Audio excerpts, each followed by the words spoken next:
زير سورة الصافات أمبنا أولني آية بيشدي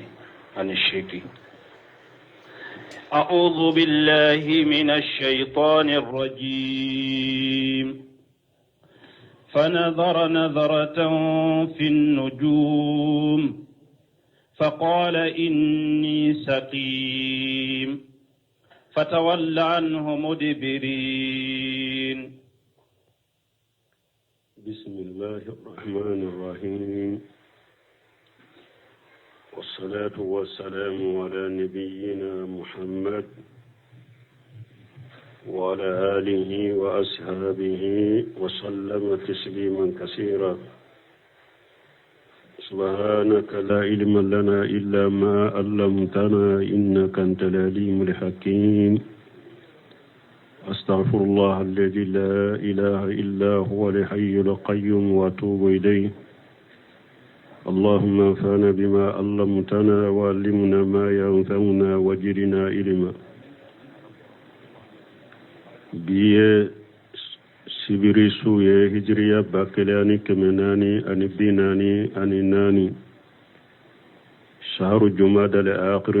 min hijra sankalo worona bi sunyo mugani kelena de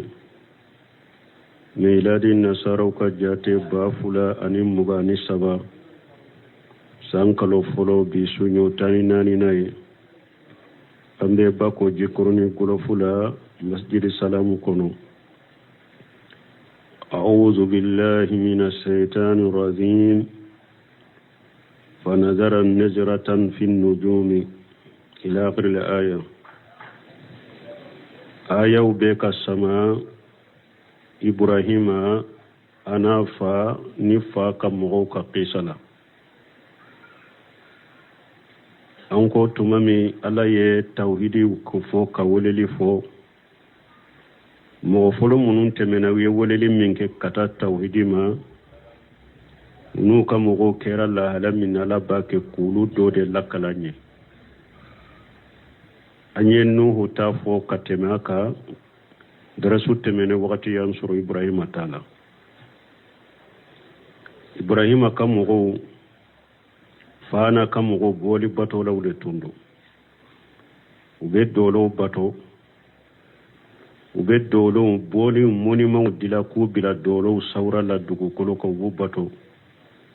u tun bɛ tile bato, u tun bɛ kalo bato. Ibrahima b'a fɛ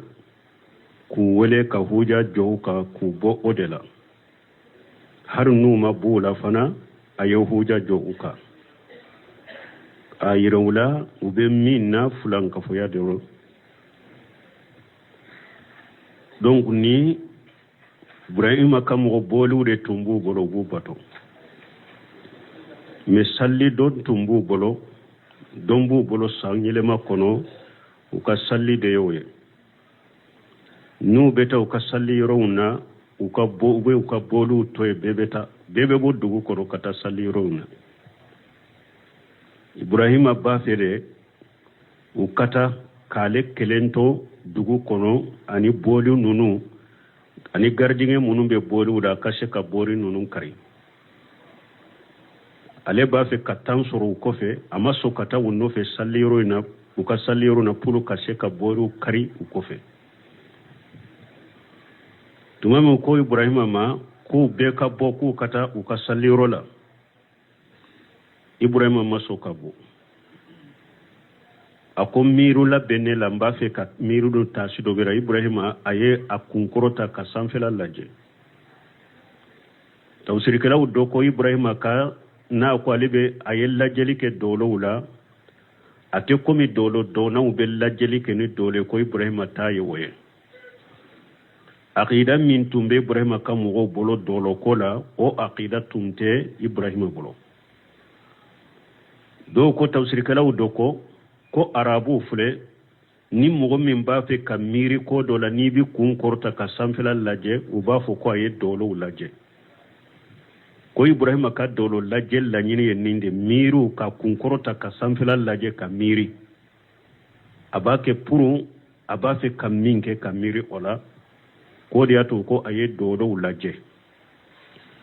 do ko aka dolo lajje min fule ni nye tanazul mal qasmi aba fede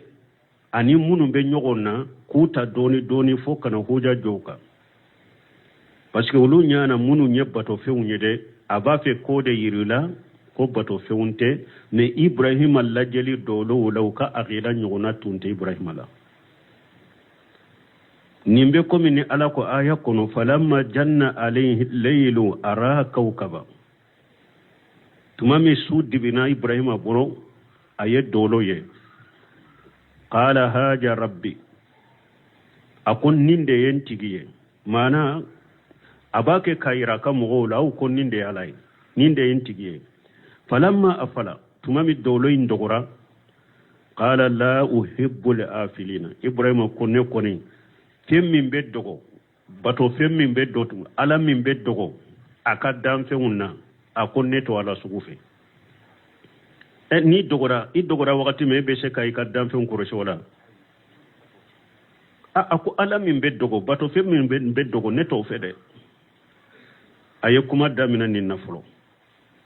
falamma ara al-qamara bajiga tumami ayokkalo fanaya bake kabo qala haja rabbi akon ninde entige falamma afala tumami kalo fana dogora qala Ibrahima ko laylam yahdini rabbi la akunanna min alqawmi dalin akon nintigi ala min kanda nebe ke kafara mo fililenka mana Ibrahim abe ko dolo lajeli kuma folo aya ira aka mo la au bake kamim batwani batomanka parce que abe doko fulanna ya irola abake kaminke fili bantia dero abe fili dela falamma ara samsan bajighatan mituma mi ayetile fanaye bo bagado qala haja rabbi akunin den tige haja akbar nin fana kabbo kateme dolo ni kaloyinka falamma afalati tuma mi tile fana dogora qala Ibrahima ko ya qawmi akun kamugun inni bari'un mimma tushrikun abake kamunun fara alaka ne bari lembula kuma sabana laba abako abe kuma Ibrahima ya yirula abe dolo bato minna abe tile bato minna abe kalo bato minna abe mushriki yadila ne bari yara aka mushriki yala wala ode ya tonni yoro fanala fanajara naziratan fi nujum Ibrahima ye dolo lajje tumama ye dolo lajje dolo dogora aya ira kamugo man ninte bato fenye ninte alaye ala min be dogo ninte alaye ni ba fe kanindo ninye dolo lajjeli anini aya tawsirin nyogonye bunu ewa minyi bunu shemira rahimahullah akat tawsiri kono tawsir suratu safat abu tawsirin nyogonyete tumama ye dolo lajje dolo dogora Ibrahima kuma ako nete fempe tigife nete bato fempe mbaddugo aw bake kam min bato ni bato man kada faqala inni saghim o ko fe Ibrahima ko ewa ne bananindo shaqim ne bananindo bon ni shaghimu do ko la fulendo do ko inni shaghimu ne bena bana parce que hada maden kera chogo to kene yalaw parce que ambina kumaka Ibrahima ana kamugo ka kuma nyogonya munun fuleni nye kuma udobe ba foma tawriyatu akuma lama be tawriyatu kewale lama de be bo tawriyatu kewale lama de fuleni nye mana Ibrahima na ko inni shaqimu la nyini ye munye tauhidun e minye tawriyatu akewale lama ye munye tawriyatu yire munye mana ka bara doke bara yi famfula de be bara la bara in kene mala mimba ye alebe bara in jate minna ani eminye bara in ke duskun kono bara in bi bolo minna ko kelunte ubafo ninde ma tawriyatu ni Ibrahima ko inni shaqimu tawsiru fula forala tawsiru fulo nebe na bana me ulu nyana ko sisa de bana nendo ni nye tawriyatu e tawsiru fulo tawsiru kala bolo nebe na bana parce que hada maden kera chogo ibena bana inni shaqimu koroni ndo tawriyatu de do o afulana bunka siriya tawsiri minna inni saqimu nella fulendo mana ndus kun toralendo fujunendo alla fulendo akabara keta nunun kama abake kabara mununke donc nge neddu skul la fulendo far ko la fulendo uma inni saqim ni nyetta wuriyatude oda to tumam bun kasiriye nunun fo ako hadisan nana be hurata bolon ciden ko lam yakjib ibrahim alayhi salatu wassalam khayra salasa kajibati ko ibrahim maggalon tige fo galon saba ko ibrahim kanyana ma yakono maggalon tige abada fo galon saba isnatayni fi jati llahi ta'ala galon fulay aye uluke ala de kama o fole munye inni sarim na konne mbena bana ube mbana nendo fulana munye bal falahu kabiruhum haja tumami aye boli nunun kari kari unana ka nyene ka jonyen ninke awun ka bato feun na ibrahima ko bato feun aka boli kumba ba min fulani wode to kari ko ni nya galon fulana sabanna wa qawluhu fi saratan hiya uqti sabanna na ko aka furmuso sarata akombal mamuso dedo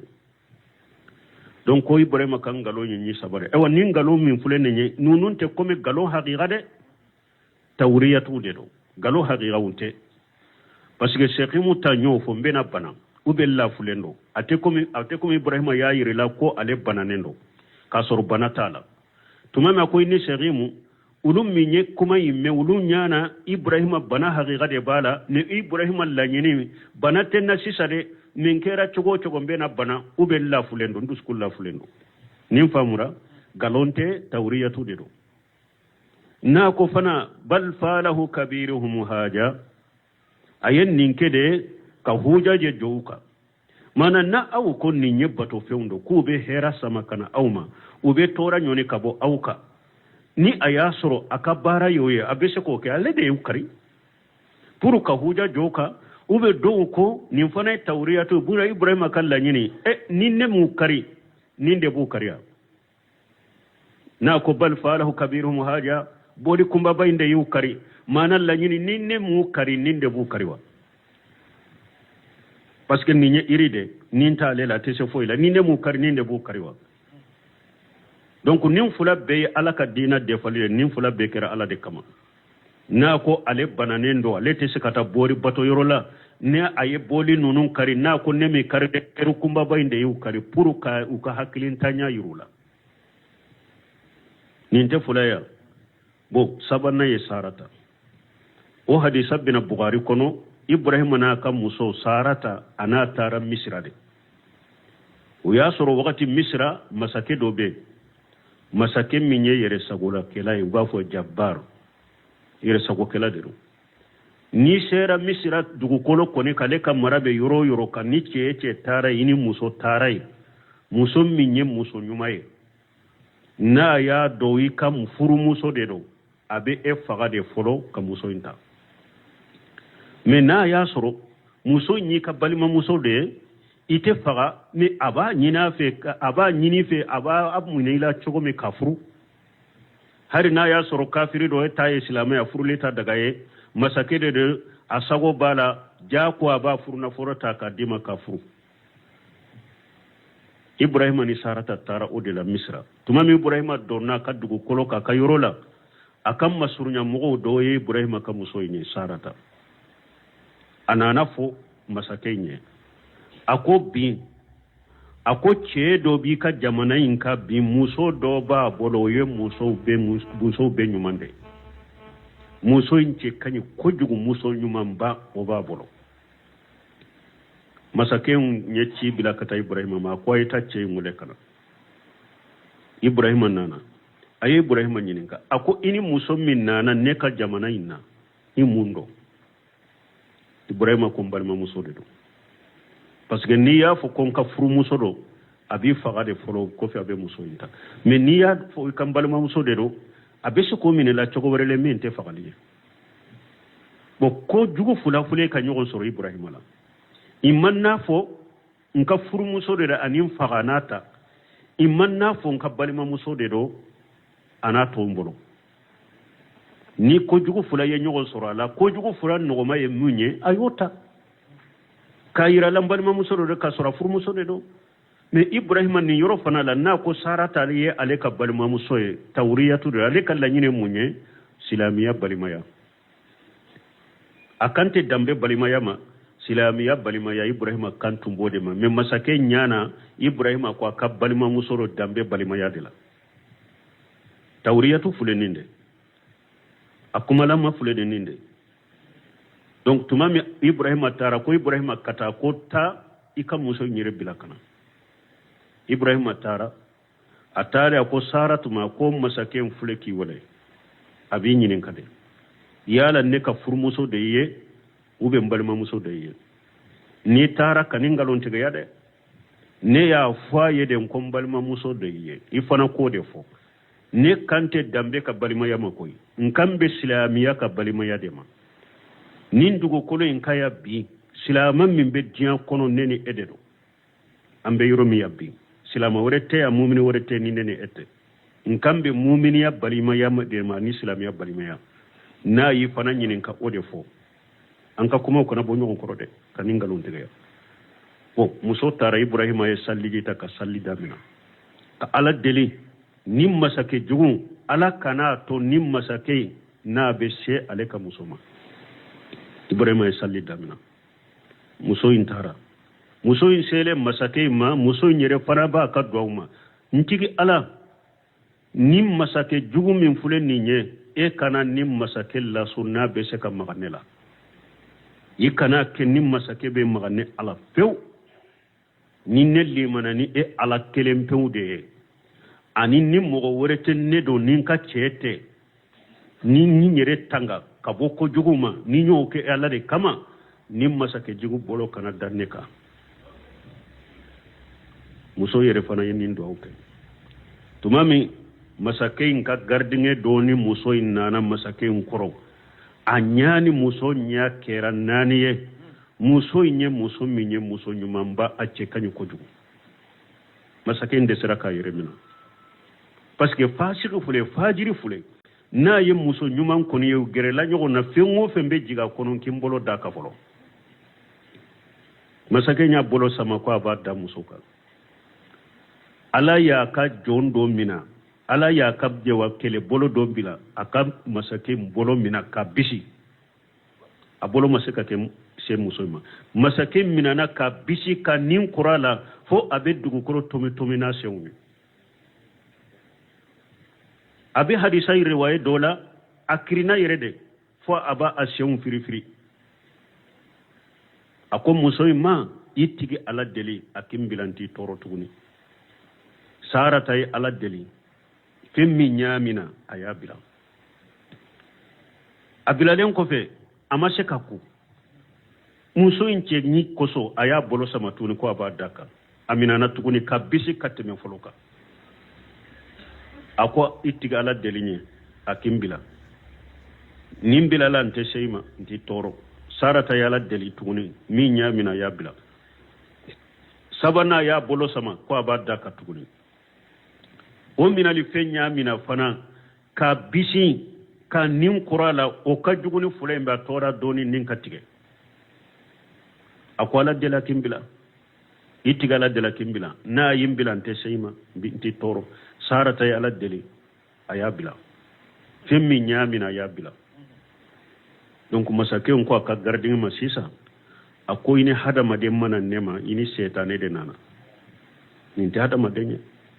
aye amba aye hajarata ka dama ko ta nayi tanindi abora yurume ta bilay aye hajarata ka dama kunni muso nyuma nyugona ni nyere manka ka barawke aye hajarata ka dama ko ini ninkata ninki ka barawke hajara dira sarata munin chugodela wa hajara de labana ibrahima ya furu alayhi ismaila suru ibrahima sarata tara de ibrahima ya ye anato ako mahaya koro munyara bunkan akera chugodi parce que ibrahima jorolindo akana suru masake sera leka musoma de piaye sarata nato ya ko akera chugodi ko kera chugodi ako ala yenne tanga kabo masake juguyma amasema ala yin tanga kabo ma amasenema donc wala gunka siru yode fo ya ko ibrahima ma galon fo akanya ma ya koroni galon sabate fulay be kera ala jati de kama bo sabanai o kera ayere kama ko kuna kode kama mana yere ka furmuso de yoye donc la ko le hali me galon sabay be u sabay site galo haqiqai galon haqiqaute comme hada madum be galon tige min don nabi mate galon tige nonu nye tawriyatu de fa qala inni saqim akonne banandendo mbena bana ube illa fulendo fatawalla anhu mudbirina uyu kodi ibrahima makata mana dugumogo be ya kodi utara donc ibrahima kala jeli min fule dolola wa inma najara fiha wa huwa la yataqidu alayhi salatu wassalam ibrahima ye dolo laje mais akan la nyinite dolo bato yede ala kala nyinite fana ka dolo laje pour ka doni bo dolo la kol kolon filino ba ke chuma kala nyinito ye wa ghida taala min babi tawriyatin ibrahima ye dolo laje de dro min babi tawriyatun pour ka ke wale do ke mogo ka jate mina ko ibrahima ba ke ka dolo laje ko mi lube dolo laje ghida min bula de ka sori ibrahima kala nyinito ye o da tun ka kisa mun fulen nye tawriyatu ke wale lama bala akuma lama urbala ake wale lama de fule dolo wala jeli wa haja tawriyatun bil fi'l ibrahima ye tawriya ke ya ni ke wale de fa kama takunu tawriyatu bil qawli takunu tawriyatu bil fi'l comme tawriyatu bekeni kuma e chogomi abekeni ke wale ni o chogo kele fa tawriyatu bil qawli kashiratun ma'rufatun doni ke bawo bolo min ye tawriyatu kumalama akacha udone do doni ke bawo bolo fana at tawriyatu bil fi'l an yura il insanu khayrahu annahu yara ashay'a wa huwa la yuriduhu tawriyatu ke wale lay munye hadama de e kayira mogola ka ke komi be fendo laje ka suru e kala nyini to lajeli tawriyatu ke wale lama fuleninde mama ibrahima ya anya ke choro jolola ibrahima ka mogo nyana bake ka dolure laje ne ibrahima kala jeli awakalla nyini te dolo lajeli miru wore de tumba alela me nunu nyana la bake ka dolule laje komi nulu bu ka koke ube dolo laje chogomi unyana ibrahima bake ka dolo laje no wode ka suru ibrahima kala nyini toye afamuna tawriyatu de ke wale lama de do aya yirira ka ke koma be dolo laje konu ba laje chogomi ka suru ibrahima kala nyini tunte ulu kala laje chogonye akela wale mo de fulenni tawriyatu ay akuma lama ye munye ebe kuma fana do fo kuma yi mi abe fo minye alebe la nyini do famwa la kasor eme nyafo e kal la nyini toye masala sara taka kibariala ni ibrahima ko balima musodo masake nyana abalima musodo dambe de la me ibrahima bolo balima musodo silamia de la dina tawritu fuleninde kuma yi fam fula bala e ya foni mo minye o ba famunu chogo doye ani min bi kat eddu sukun kono fana ba famunu chogo doye tawriyatu akuma lama de fule ninye donc o fula bebe dina kono fa haja min tawriyatu bil fi'l donc ibrahima ka dolo lajje min fule ninye tawriyatu de ni kewale wa tawriyatu bil qawli ajharati wa tawriyatu bil qawli an yajhara أن يجهر لغيرك خلاف ما يسمعه توريات بالقول يموني إيكا بانجي إيتاناي إباكي كمين فو إيكو إبي مين جاتي كما فوتالا أنيكو تانا بانجي مغوية إيتاناي مين بكما يمي وكاتا ni tawriyatu min fulen ninye ahkam le khamsum be bolala tawriyatu dobe wajibi do tawriyatu abe wajibi ka yoro dola tawriyatu beke mustahabu ka yoro dola tawriyatu beke jaidu ka yoro dola fenda gale tawriyatu beke makruhi ka yoro dola tawriyatu beke haramu ka yoro dola fatajri fi hal ahkamul khamsa وبافو منو ما كو أحكام الخمسة ولو بيبوني تورياتو إنا تورياتو دغالين يموني إن كهج معصوم من الحلقة واجبة تورياتو من واجبه مغو تنغالي كاكيسي حلقما كتورياتو كي كمغو تنغالين كيسي حلقما ويواجب ديكا مثالي لا مغو دو دو ya tonya abake ka ge ka tonya ka fagafu ama fuike do ba ke ka ge puru ka fagafu ama fuike o bolito nana ka do yoro dola ka dogo adoro yoro dola ka dogo bo nim bolito nana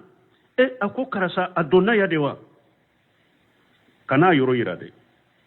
ko galo nye haramu de ka fo nete ngalo fa beya akata mina ka faga na ya faga junubi la awajibiri kaya ika tawriyatu kai ka praktisi chogome ibese ki boloketo ki bolon koni ke itege farala te atemena ateya abeteme me enyana ni alenyana ni ko ateya amado yoro indela otewa me enyana ti ka tege farade kono kalla nyini ne ko ateya kalla nyini de atenne ka tege farade kono obe kalla nyini ateya atenne ka jifade kono me abe so in kono iba sura be so in kono me ni ko ateya kuma fora minye alebe mu mira alebe mu njate mina iko ate yoro indela donc nin tawriyatu ye wajibite ka tawriyatu ke pour ka nin tangalin kisi fagalima nin tawriyatu ye wajibite otakunu mustahabbatu tawriyatu beke fen kanu nenye law salaka sa'ilu ni mugoya inyininka an amali salih amaltuhu tawriyatu ye mustahabu yoromi eye mugoye sufen nafila bagaye ube susula la ibe ala bato mununke dugu jele mugo do ye nyininka yerebe bara nyuma mununke dogola in alache do yi nyininka odela ko karasa sufela la ebe salli togo de sufela la ebe joli salli sufela la ebe hakke juman ke nyana de mana ye bato bara nyuma mununke in alache dogola do de ye nyininka ola puri ku ufo aye fana tafe ki ka bara nyuma ufo aye iye kuma do fo aye kuma mi ale ba miri iye ka bara wude fo kasoro mi ka bara nyuma ufo aye puro ite se ka bara nyuma ufo togo mi ni yerebe isra yere jirai ka tawriyatu ke ni yorola mustahabu de ka kuma fo aye togo dola kuma mi aba famale nyana yifule kai ka sufe bara wude fo alaye kasoro kalla nyini tafe ki ka sufe baraw masala karasa sufe ebe munke ibe nafila jolike tafe ki kan nafila hakke foy ibe sira yere jira kana do ila iko suosu abe arakanta ni kele deke ale nyana kambe yere de makoy barakanta ni kele deke me ci kantumbe ci den kan nafila de so tiren tumbara kanta ni kele ke kala nyini yode kala nyini te yere kan nafilai tawriyatu mustahabu ya tawriyatu abeke ewa fen daga lenye yoro juma mubahu abeke fen daga lenye yoro juma mogo dore nana ema ayi nyininka ko ika juru do ala mogo nani ma ko ika juru do alela na folo tigi da ye fana sebi ye fana ibe se ka juru indo ala mais iba tigi do juru sara late ni juru indo na late sara mais iti se ka galon tiga ye fana ko atembolo ni ko atembolo iye galon tige tawriyatu fen daga lendo ni yorola ibe se ka fo na ye na folo hakem min fo ni esigilende do abika kofru kono de ube ya hakke min nyini fe asalla sagulen bila yoro wore de me yisigile ika jifa nunun kono atola iko ateya bide atembolo ya bide me kala nyini atika jifa de kono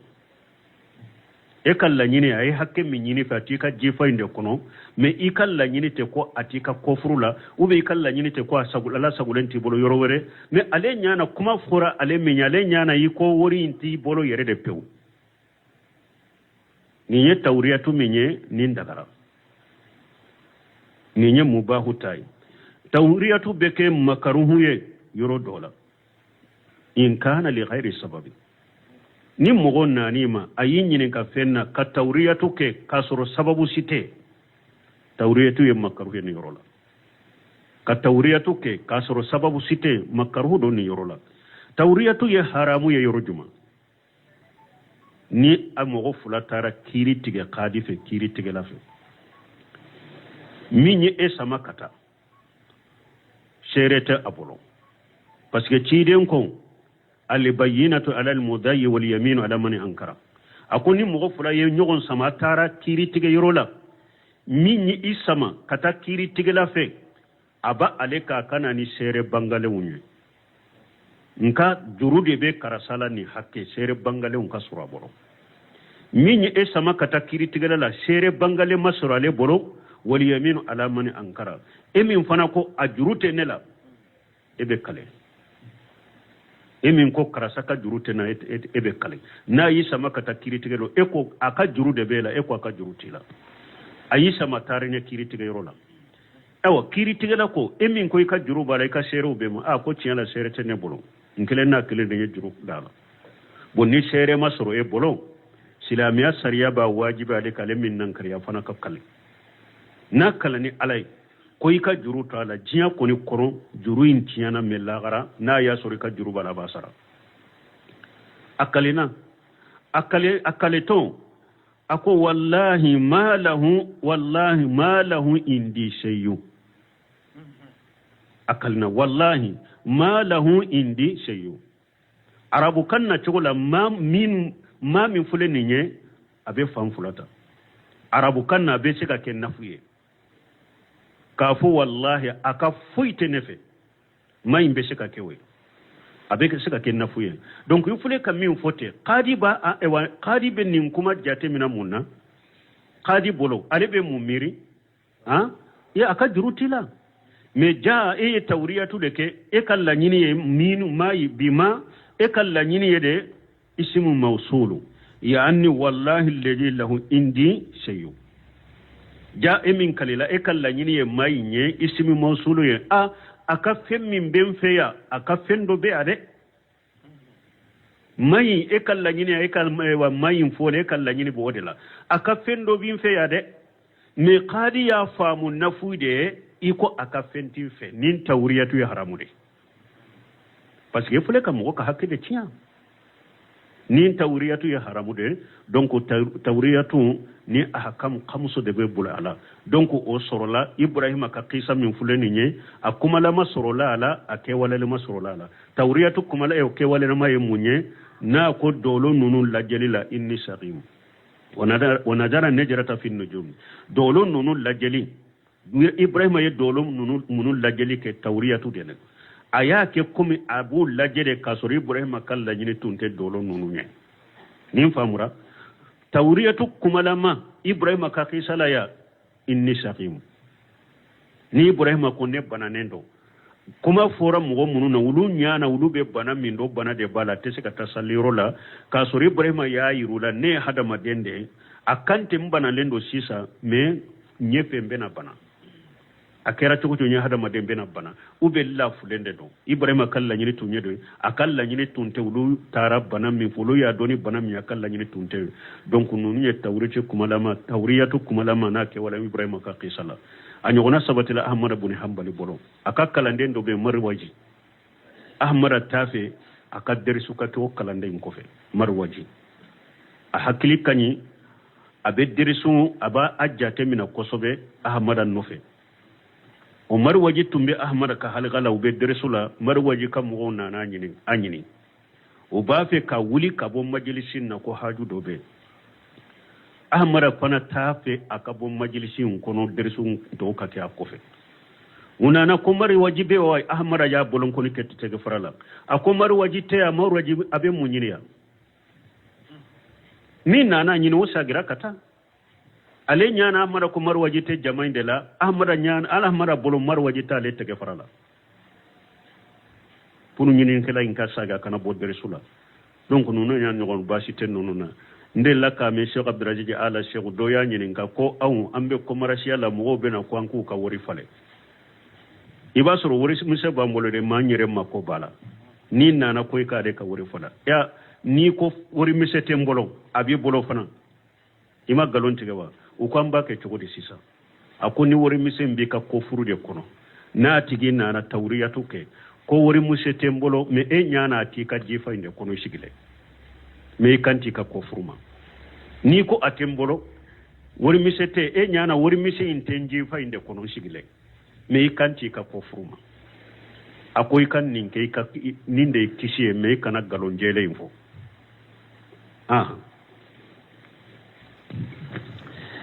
فراغ إلى آلهتهم فقال ألا تأكلون ما لكم لا تنطقون فراغ عليهم ضربا باليمين فراغ إلى آلهتهم tumami ibrahima ko ale bananendo banamindo akambe ko alla fulendo be ne bena bana dugu mogo ya jate mina fana kamo ya jate mina bana de bala tese ka tawulu ka salliro indela utara watawalla anhum mudibirina ulu yu ko di ibrahima ma utara ukabato rola uye ibrahima to dugu kono ibrahima to le dugu yin kono ayetan sorosa tumami be bora faraga ila alihatihim ibrahima milela awulila kata ukabato fiumma faqala ala alla taakulun ako yala awte dumunikewa bo na ya soro yala awte dumunikewa yala dumuni de tumbe ewa boli nunun koro ni ibrahima ya yiro ya we dumuni bila aw koro awtu doa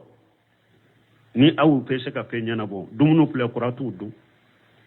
bon na ya soro dumunu tu koro abe kuma ibrahima ya yira awu ye jamadatu de nite awla atese ka dumunu yere du ube ka yirula ni dumunu bilala awu bono koro kwa ka dumunu du eska awu be alay isa ni maryama ka alaya alayu ge munna alayu ka alaya geni munye wa kana ya kulani tama ako isa ni maryama besika ke alay togodi ufula tumbe dumunu de do abe comme ibrahima fana ya yira imma aye boli nunun dese yira ka faw ye jambada to de dumunu fula koro aw dese ka dumunu ke ube aya yira dumunu fula koro atudu uko aw ye dumunu kala do dumunu fula koro abu do aw besika ke alay togodi mimbe dumunu ke imma bon na ya sori ibrahima boli nunun ndoro de bew moko werete na kelente na yen nin kuma fo ewa boli nunun fanate nin kuma me ibrahima ka kuma make kuma langolowa parce que ikelembe kuma nunun tame aka kuma make kuma langolowa bo afora fana ko dugu moko tarade bon na ya soro ibrahima ni boli doronde be yen nin kuma fo ibrahima ka kuma kera kuma langolowa parce que munu abake kuma munu fo tame nunun tara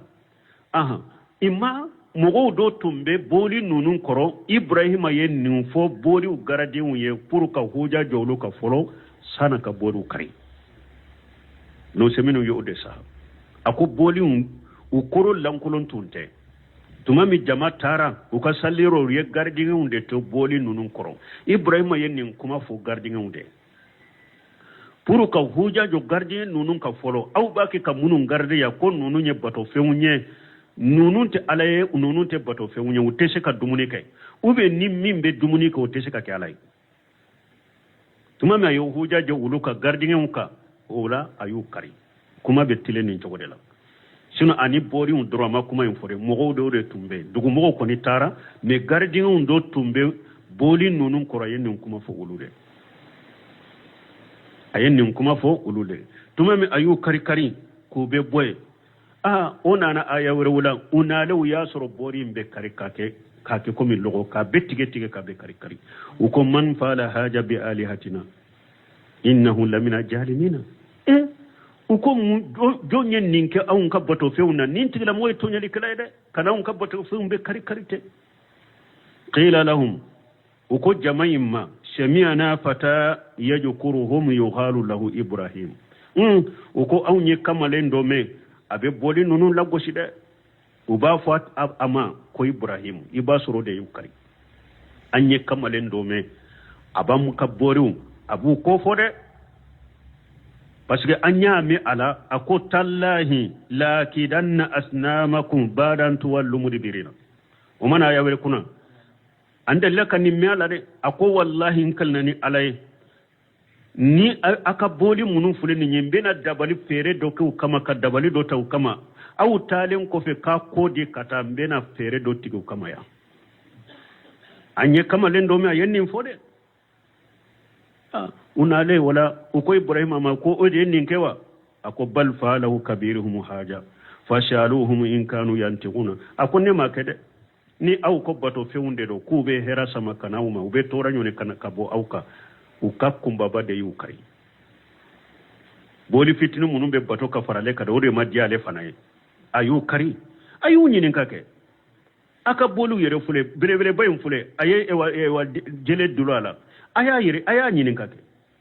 nube kuma naw bake ko bato ko be na fasa makano maka toranyo ne kana auka ale de yukari nube kuma yu nyinin ka aku kari chogo faye ke farajau ila anfusihim ninkele ibrahima kamugo wa alaikum salam wa rahmatullahi wa isagira katu yere maku yere jalaki usagira kana yere maku yere jalaki ka fo tiala abanke kamunum batote min teseka kuma ewa jele nata ka kari ateseka yere dafa ayeteseka yere defa teseka yere kisi ande yanyiro kuntonyo nanye nunum batoka faralaka uye usagira katu yere ma ku yere jalaki ko innakum antum jalimuna aw de yetto nyali kala wuye ni aw yen nunum batore ku fara alaka de aw nyere de to nyali kala wuye mene utu nyesiraye ku yere jalagi me to nyali kala wu galon tigeu hari nube yele ye yoro mi doro ube sage ka nyogon sage dibidela nyogon jalagi ni fende bena doro be nyogon sage dibila wada to ala ko summa nukisu wala urushihim utu nyetinyaye ku yere jalagi me ko turlo kun ko boro tuguni ko sagira ka yele ma bolo la fasali yuta parce que ewa jahilun ani ewa galontigun la fasali sudo bu bolo ngalonka ubu chesiri kal nyogon la fasa ngalon findeka o galon fil la fasali de yuta uko ibrahima ma la gada alimuta ma hawla yantiguna uko ibrahima yere bado nunun te kuma munna ebe amunyini munna eba foko awun kan nunun nyininka قال إبراهيم أكو أتعبدون من دون الله ما لا ينفعكم شيئا ولا يضركم ولا إبراهيم أكو ما أكو أو بفيون دي باتو كفر علىك في منون تسكا ونفاني فوي وتسكا تورسو نيوني كباوكا أو بنونون دي باتو كفر علىك ولا دونكو كيسا ينين دي پوروكا دفا إبراهيم أكو ما أكباتو فيون منا أتدمونيك إبراهيم ينين كما فو بورونا منا istijaa usughriyata katilunke kenu yani kamoke bo ula alla ta kuluna ate dumuni kewa ayenni fore puru kamoke bo ula ani katilunke kuniuye yenni aya kala malakum la tantiquna munna ate kuma ayen nunu fe kamoke bo bodu ula de ani katilunke kenuye faraga alaihim dariban bil yamin ibrahima ye aye bori nunun gosina kini mboloy tawsiraw do ko bafo ko fanga ayu gosini fanga me bune usimino ko atabali anka fo aya jahirula ayu gosini kini mboloy parce que fanga be kini mbolo gosini de kateme numa mboloka ni ye femmi gosini kini mboloy fanga be kini mbolo la kateme numa mbolo gosini ka aye ewa jele ke ku gosini akini mboloy ku be kari ko tawsir kala do ba fo ko ni burema ko ala ta kuluna ko sani ewa ukam mo nunu boli batolo kata boli batoro la ku yedumunu de sigi boli nunu koro ko sani do kana ko boli nunu de mbe barkado dumuni na ko nulu na ubodo tawsir kala do be ni fo monsieur Muhammad Musaru seminare mo la ko de la tenina qur'ana man ni fo anye ka fo yedumunu de bilu koro qur'ana mo fo anye donc qur'ana ya qisa en fo chogo mi ankada wala wala bona ya soro dumuni de tumbu koro wodi ya to ibrahima kuma istihja wa sughriyata munna ate dumuni ke dumunu flaw koro munna tatu to sigaro do bofo فأقبلوا إليه يزفون قال أتعبدون ما تنحتون فاقبلوا إليه يجفون مغنون نالو نيسير إبراهيم ما وباك كتليا كنما كوسين تليا كنما كتليا كنا إبراهيم ما اسمو ياسر يوكا بورو كري منانا ما أتليا لي قال إبراهيم كو أتعبدون ما تنحتون أقوى بفند باتو فمي أو يربولو دي يو شيكو دلا كوجو أو كفند باتو أو بفند باتو فمي أو يرد يا دلا كاشيني أكبرو يه كاكي موني ما يكاجو كباتو أو بودي كوا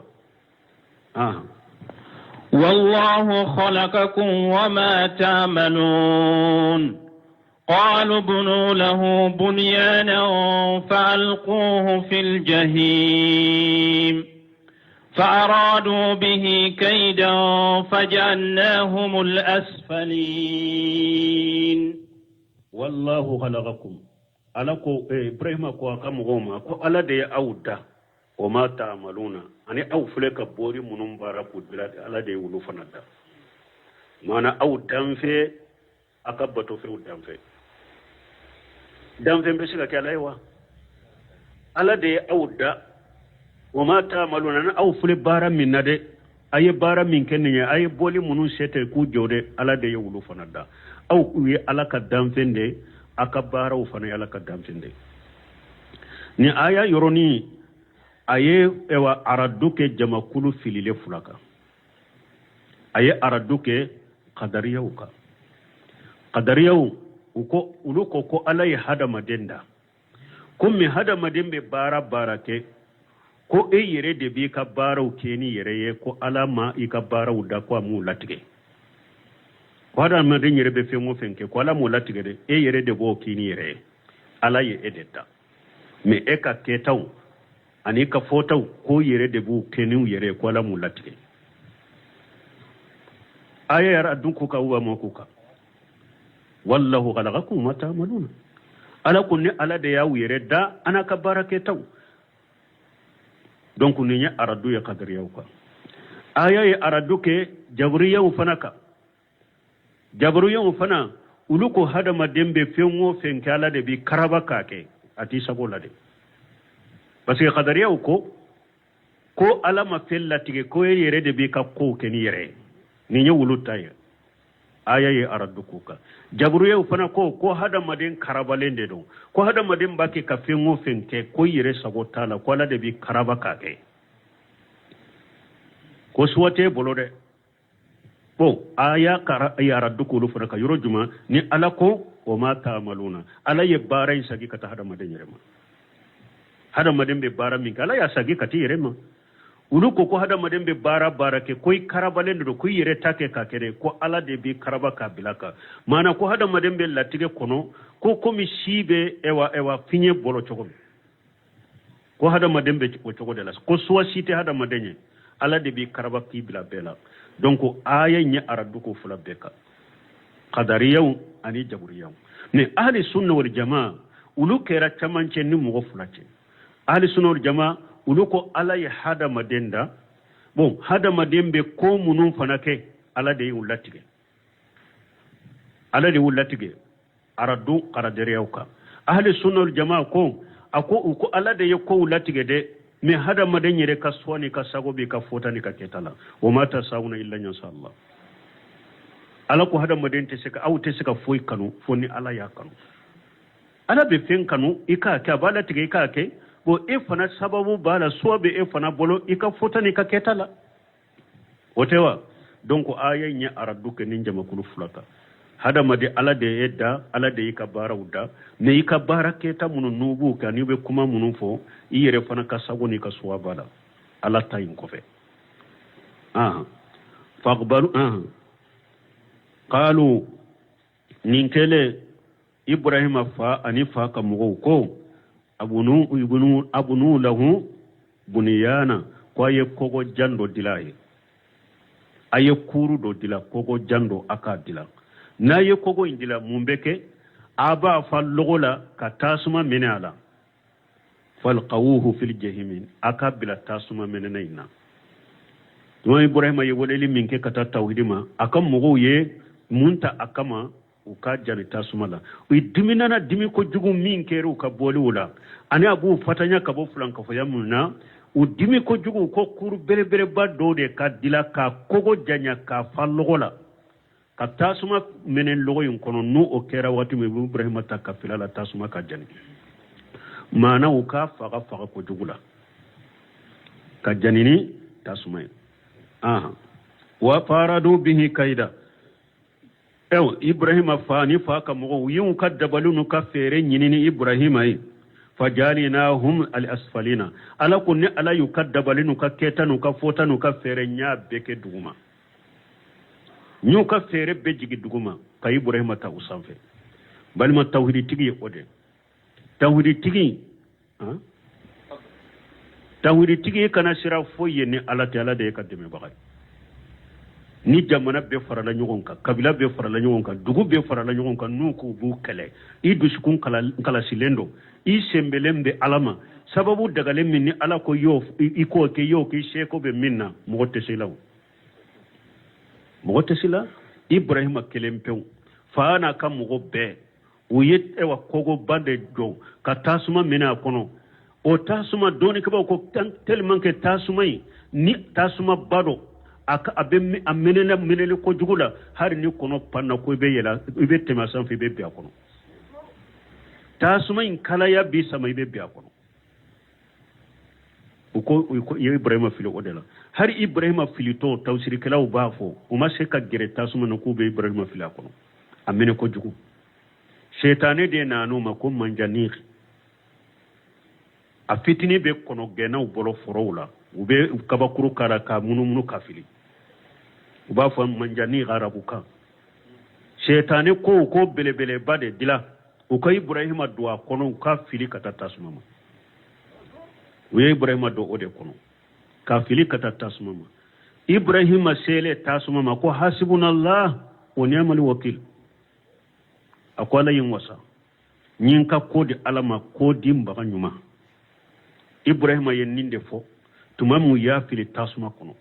muhammadu fana ninde fo cede sallallahu alaihi wasallam tumami ko maka kafiru farala nyogon ka yikama ko bina ni ka seba tobe fagaya ciden fana ka na ka seba ko hasbunallahu wa ni'mal wakil ko gele ni hada maden don nala ni ben ni fo ni dusun kala shala bi boala ala biteme ibrahima yen ninde fo atato kata tasuma ma afilile tasuma kono ala ko tasuma kulina ya naru kuni baradan wa salam ala ibrahim ala ko tasuma ma ko tasuma ke kishi ke ewa suma ani kishi ibrahima kade tawsir kelaw ko ni kishi intum ma faraka suma nyere tumbe ewa neji nyere ni suma yere tumbe ibrahima fa tasuma kono men ni kishi faralaka suma inkera suma min na kisile no fana suma infana mafenkala awa bir ibrahima filile nin tasuma kuno jinya ka damfembe nana ko be tasuma infaka ka bo ibrahima la fo sunan tere de nana ka tasuma finye ibrahima la hadisa salim be muslimu kuno amba aisheta dondola seba do donna ka sokona nyabe tamandirole taman sembelembe kokola akwamba situma ebe tamam fana ke munye ka sokono akon ni nyen ka sunantere tama fagade nka sunantere faga tama de fuleni be sunantere de faga na nyame chidema akon ni mugo ni sunantere ye ni ya gosi sinya kila sara baraji keme de biye parce que tumami ibrahima filila tasuma kuna lile tumba ke tasuma fini ala chiden ka sunantere ka faga an fa ibrahima an ka defa an ka keleya an fa ibrahima an ka dimi an fa ibrahima an ka sunan tere faga donc balmo ni ya iranna tawhidi tigi e kan ka defa ka dima yede ni kuma ba ke ka fa min mani ke wale ba ke ka kala min mani foi ka defa de mais ni e yere kera akele bagay e kera mu'mini be juguye mu'mini be kan ka ekele ki konya ki juguya re mo shi kanu duskon kono fenyana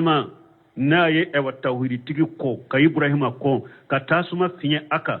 ciden ko ni ya gosi sinya kila sara baraji kemiye me ni ya je baraji beta bi duru dela tilance be bola ni ya jettelanche be bola pour i ka dimi i fa ibrahima ka defa i ka dimi tawhid tige i ka dimi tawhid i ka tawhid defa o de atu sunan tere nyamar ya kera ko ka faga وقت سيرا سبحانك اللهم ربنا بحمدك أشهد أن لا إله إلا أنت أستغفرك وأتوب إليك. تفسير سورة الصافات أمبنا أولني آية بيشيغي عن الشيكي. أعوذ بالله من الشيطان الرجيم. فنظر نظرة في النجوم فقال إني سقيم فتول عنه مدبرين. بسم الله الرحمن الرحيم.